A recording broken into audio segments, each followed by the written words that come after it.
सर्व दिव्यांग बांधवांचे 4 महिन्यापासून मानधन बंद होतं, कारण यूडीआयडी कार्ड नाही म्हणून मानधन दिलं जाणार नाही असं तुगलीक निर्णय सरकारनं काढलेला होता. त्याच्यामुळे मानधन बंद होतं. तात्पुरते दिव्यांग प्रमाणपत्र असताना सुद्धा मानधन बंद केलं होतं. या दोन्ही गोष्टीसाठी आपण आंदोलनाचा इशारा थेट मंत्रालयात आंदोलन करू. यामध्ये आमचे जे दिव्यांग सचिव आहे यांनी महत्वाची भूमिका घेतली. सामाजिक न्याय विभागाचे सचिव आणि मुख्य सचिव, मुख्यमंत्री महोदय आणि आमचे सावे साहेब आणि एकनाथजी शिंदे साहेबांनी भूमिका घेतल्यामुळे आता दोनही शासन निर्णय ज्याच्यामुळे 4 महिन्यापासून दिव्यांगांचे पगार बंद होते त्यांना आता पूर्ववत सुरू करणार आहे. दोनही निर्णय मागे घेतलेले आहेत. तर मित्रांनो, अशा पद्धतीने संजय गांधी निराधार अनुदान योजनेतील लाभार्थी हे अनुदानापासून वंचित आहे. बच्चूभाऊ कडू यांनी आंदोलनाचा इशारा दिलेला आहे. तर मग हे अनुदानापासून का वंचित आहे त्या संदर्भात आपण माहिती बघूया.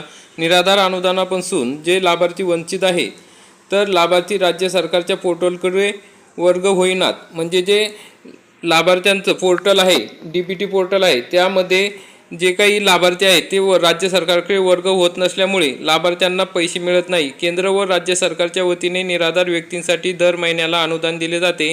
केंद्र सरकारच्या NSP पोर्टलवर निराधारांची नोंदणी आहे, परंतु राज्य सरकारने SAS DBT पोर्टलद्वारे अनुदान देणे सुरू केले आहे. केंद्र सरकार पुरस्कृत योजनेचे अनुदान देताना केंद्र सरकारच्या NSAP पोर्टलवरून हे लाभार्थी राज्य सरकारचे SAS पोर्टल जे आहे DBTचं ते वर्ग केले जातात, परंतु हे लाभार्थी राज्य सरकारच्या पोर्टलकडे वर्ग होत नसल्याने अनेक लाभार्थी या पेन्शनपासून वंचित आहे.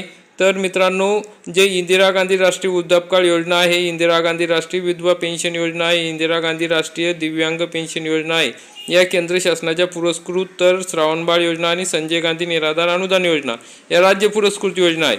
यापैकी इंदिरा गांधी राष्ट्रीय वृद्धापकाळ व विधवा पेन्शन योजनेतील बहुसंख्य लाभार्थी अनुदानापासून वंचित आहे. डिसेंबर 2024 पर्यंत या लाभार्थ्यांना नियमित अनुदान प्राप्त.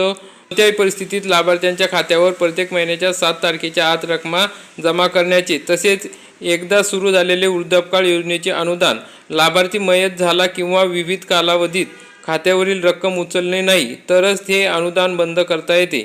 या व्यतिरिक्त सर्वोच्च न्यायालयाच्या परवानगीशिवाय कोणत्याही लाभार्थ्याचे अनुदान बंद करू नये असे सर्वोच्च न्यायालयाने जनहित याचिकेत आदेश दिलेला आहे. जिल्ह्यातील शेकडो वृद्ध 1.5 वर्षापासून अनुदानापासून वंचित आहेत. तर मित्रांनो, मग अनेकदा या ठिकाणी बघा, सरकारच्या तांत्रिक कारणामुळे लाभार्थ्यांना योजनेपासून वंचित राहावे लागत आहे. निराधार व्यक्तींना या योजनेचा मोठा आधार आहे. अशा परिस्थितीत तांत्रिक कारणामुळे निराधारांना वंचित ठेवू नये, याबाबत योग्य ती कारवाई करण्यात यावी, नाहीतर मंत्रालयासमोर उपोषण केले जाईल, अशा पद्धतीने या ठिकाणी इशारा दिलेला आहे.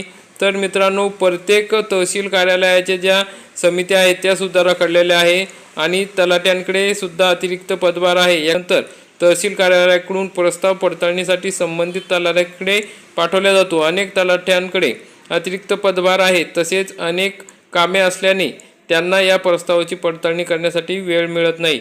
तर अशा अनेक समस्या आहेत. त्यामुळे मित्रांनो, अनेक लाभार्थी निराधार बांधव हे अनुदानापासून वंचित आहे आणि जुलै आणि ऑगस्ट महिन्याचं, म्हणजे जुलै महिन्याची जी पेन्शन आहे ते अजूनपर्यंत कोणतीही अपडेट नाही. तसेच दिव्यांग बांधवांची ऑगस्ट महिन्याची पेन्शन आहे त्याबाबत सुद्धा अपडेट नाही आहे. तर मित्रांनो, हे सोमवारच्या नंतर हे पेन्शन मिळू शकते अशी माहिती आपल्याला सूत्रांकडून मिळालेली आहे. तर अशा प्रकारची ही महत्त्वाची माहिती होती. आणखी काही माहिती मिळाल्यास आपल्यापर्यंत पोहोचवण्याचा नक्की प्रयत्न करू. अशाच महत्त्वपूर्ण माहितीसाठी आपल्या चॅनलला सबस्क्राईब करून ठेवा, बेल आयकॉनला क्लिक करा, म्हणजे असेच महत्त्वाचे अपडेट आपल्याला वेळोवेळी मिळत राहतील. धन्यवाद. जय हिंद, जय महाराष्ट्र.